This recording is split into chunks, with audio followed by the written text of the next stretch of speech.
In this video, we're going to prove that power series are holomorphic and prove a bunch of other nice features about power series. The first thing we want to do is prove that a power series is continuous inside of its open disk of convergence dr0. And here r is just going to be the radius of convergence of the power series in question. So to prove this, we need a lemma, which was a homework exercise. The lemma just said that the difference between z to the n and z naught to the n is bounded by z minus z naught times n times the maximum of z and z naught raised to the n minus 1. So this is a homework exercise, and it's just the main thing we need to prove continuity of power series, which seems basic enough. Okay, so here, given the lemma, is the proof of the proposition. So we fix a z naught inside of the open disk of convergence, and we're going to fix just a little helper radius in between the modulus of z naught and the radius of convergence. So now for all z's inside this slightly smaller disk, we're going to estimate the difference between f of z and f of z naught. So here's just this difference. Everything converges absolutely inside this smaller disk, so there's no issue of convergence or subtracting the two power series. And we can also just crash through with the infinite triangle inequality and put absolute values on everything. And we have this quantity here, which we can use or apply the lemma to. And when we apply the lemma, we get, since both z and z naught are inside the disk of radius little r, we get the bound z minus z naught, and we get r to the n minus 1, and we bound it by n and the coefficients. Now, if you look at the series we have here, let me enlarge this note here. This series is finite because the series we wrote down has the same radius of convergence as our original power series. So since little r is smaller than big R, this expression here will be finite. And so you can treat it as a constant because it doesn't depend on z or z naught. It was fixed from the beginning. And so you get that this expression is big O of z minus z naught, so it's bounded by a constant times z minus z naught. And that is also little o of 1 because you can make z minus z naught as small as you like by making z minus z naught small. So continuity of power series is a very basic result, but it does have a very fundamental consequence, which is uniqueness of coefficients of power series. So if I have two power series that are equal on some common disk where r is less than or equal to the radii of convergence of the two power series, then all of the coefficients have to be the same. So why does this depend on continuity? Well, first we can reduce to a simpler case if you subtract the two power series from each other.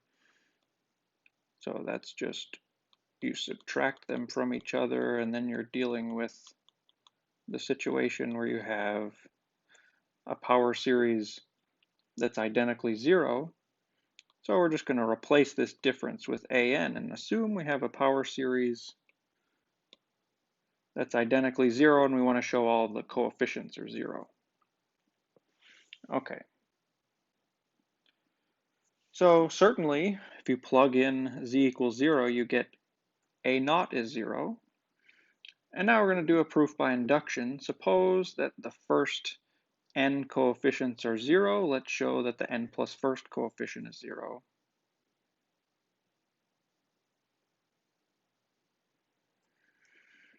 Okay, so now our power series, we can have it start at capital N plus 1. But if you do that, you can factor out z to the n plus 1, and you're left with this power series where I've gone to the extra work of shifting the indices. So let me show you kind of what happened there. I factored out the z to the n plus 1.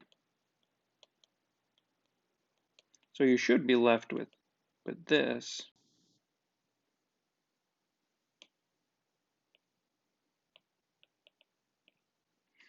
And then you can shift everything. So you replace little n with this exponent. And when you do that, you get the expression here. Okay, and when z is not 0, you can divide both sides by z to the n plus 1 and get that this power series is identically 0, except for z not equal to 0. But this power series is continuous, so if it's 0 everywhere except at 0, then by taking a limit, you get that the coefficient a n plus 1 has to be 0. So then by induction, we've shown that all of the coefficients have to be 0. So obviously, if you're familiar with power series, this isn't that surprising, but it does follow from continuity. The estimates we did for continuity are very similar to the estimates we're going to do to show that power series are actually complex differentiable. So next, let's show that power series are holomorphic inside their open disk of convergence. And their complex derivative is what it should be, where you take the term-by-term derivative of the power series. And notice, as when we discussed radii of convergence, we said that terms like n do not affect the radii of convergence, so this will hold also on the same open disk. Okay, and to prove this, we use another lemma that was a homework exercise. We have to estimate not just z to the n minus z naught to the n, but this term minus basically the linear approximation to it. And we're basically going through the proof that the derivative of z to the n is n z to the n minus 1. So we get this bound, which was a homework exercise. You get n squared as a constant in front. It just matters that it's polynomial, basically. But we do get a second order term here, so z minus z naught squared, and we get it bounded by the maximum of the moduli to the n minus 2. Okay, so let's look at the proof. Okay, so we can certainly write down our guess for the derivative. This power series converges on the same disk, again, because this factor of n does not change the radius of convergence. So it makes sense and converges absolutely inside of any strictly smaller disk. Okay, so we fix a z naught inside here, and we do the same trick as in the proof of continuity. We take z inside a disk of radius little r, where little r is between the modulus of z naught and the radius of convergence. Okay, now we estimate f of z minus f of z naught minus our proposed value for the derivative times z minus z naught. And this is where the lemma exactly comes in. Everything here converges absolutely, so we can combine all the series with no issue, and we get this term inside the sums, which is exactly what we need to estimate. We can bound it by z minus z naught squared, and we get n squared, the coefficients, and r to the n minus 2. The expression here is again finite because the n squared doesn't change the radius of convergence. And this is actually big O of z minus z naught squared, which is in turn little o of z minus z naught. And that's what we need to show, that f is complex differentiable at z naught, and that the derivative is what we have here. So we get out of this that f is complex differentiable and its derivative is g. Now g is a power series, so it's continuous. So by our definition of holomorphic, which included continuity of the derivative, we get that F is holomorphic on its open disk of convergence. One final note about this, we've been doing everything centered at 0, but obviously there's nothing special about 0 here.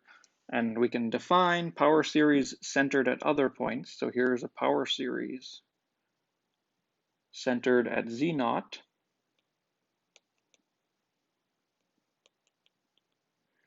Which power series centered at a different point will converge on disks centered at that point. And we get that power series centered at other points are holomorphic on their disk of convergence, and their derivative is again obtained by term convergence.